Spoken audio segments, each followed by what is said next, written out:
जिला कांगड़ा के अंतर्गत पौंग झील किनारे खाली पड़ी जमीन पर प्रवासी गुज्जरों के आगमन को लेकर हिमाचल उच्च न्यायालय ने कड़ा संज्ञान लेते हुए ऐतिहासिक फैसला सुनाया है। फैसले के बारे जानकारी देते शिकायतकर्ता शिक्षाविद मिल्खीराम शर्मा जसवंत सिंह ने बताया कि उन्होंने प्रवासी गुज्जरों की समस्या के बारे एक जनहित याचिका हाई कोर्ट में दायर की थी, जिस पर सुनवाई करते हुए हाई कोर्ट के मुख्य न्यायाधीश MS रामचंद्र राव ने 6 अक्टूबर को फैसला सुनाते हुए जिलाधीश कांगड़ा, पुलिस व वन्य प्राणी विभाग के अधिकारियों व उनके अधीनस्थ कर्मचारियों को निर्देश दिए कि भविष्य में जब भी उन्हें प्रवासी गुज्जरों के पौंग झील किनारे बर्ड सेंचुरी एरिया में आने की जानकारी मिले तो उनके खिलाफ तुरंत कानूनी कार्रवाई अमल में लाई जाए। किसी प्रकार की कोताही के लिए वह जवाबदेह होंगे।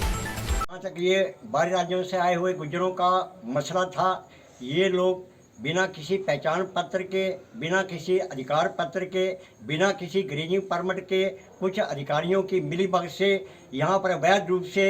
झुग्गियाँ लगाकर निजी भूमि में का बहाना बनाकर यहाँ पर जो रह रहे थे और अवैध चराई कर रहे थे, इन लोगों ने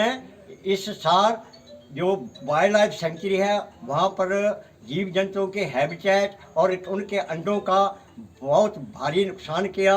और इसके साथ साथ स्थानीय लोगों की जो चरागाहें थी या फसलें थी तो उनको ज़बरदस्ती चराना, उजाड़ना,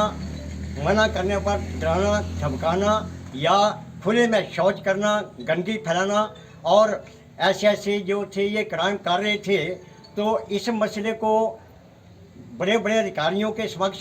कई बार लाया गया, जिलाधीश से लेकर पुलिस अधिकारियों से लेकर वन्य जीव के अधिकारियों से लेकर, लेकिन किसी ने भी इस पर सुनवाई ना की। तो अंत में जनहित को ध्यान में रखते हुए ये जो मसला था माननीय हाई कोर्ट के पास लाया गया, PL दायर की गई और इस PL में मेरे वकील जो सीनियर एडवोकेट हैं और बहुत ही योग्य जो एडवोकेट हैं माननीय श्री आदर्श कुमार वशिष्ठ जी ने बहुत ही मेहनत की और माननीय हाई कोर्ट ने 4 और 6 यानी 2 डेटों को अक्टूबर को 4 और 6 अक्टूबर को लगातार 2 दिन इस मसले पर सुनवाई की और बड़ा ऐतिहासिक जो है ये फैसला दिया है। इस फैसले में माननीय हाई कोर्ट के चीफ जस्टिस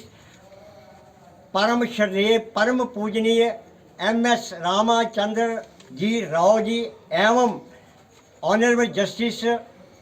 ज्योत्सना सूद जी ने जो ऐतिहासिक फैसला दिया है, इसकी मैं 2 लाइनों को पढ़कर आज जरूर सुनाऊंगा। लास्ट में ये पैरा नंबर इन्होंने 3 पर लिखा हुआ है,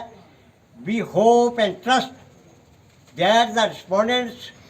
will take action as and when such incidents come to their notice or the officials of the respondents themselves notice such incidents। यानी ये इन्होंने लिखा है कि हमें आशा है और हम विश्वास भी है इन अधिकारियों पर, जितने भी ये अधिकारी जो थे, ये जब भी ऐसा मसला इनके समक्ष नोटिस में लाया जाएगा इनको कार्रवाई करनी होगी या इनके निचले जो कर्मचारी हैं वो खुद भी अगर ऐसा देखते हैं कि ऐसा हो रहा है तो उनको भी कार्रवाई करनी होगी। कुल मिलाकर ये जो ऐतिहासिक फैसला है ये पौंग सेंचुरी के इतिहास में बड़ा एक महत्वपूर्ण मील पत्थर जो है वो सिद्ध होगा। इस फैसले के बाद ये बड़े बड़े जो अधिकारी थे, चाहे जिलाधीश था, पुलिस के अधिकारी थे या जो ये बंद गए हैं, इनको इस फैसले का ये एक किस्म की डायरेक्शन है, इसका पालन करना होगा। इनके निचले कर्मचारियों को भी इसका पालन करना होगा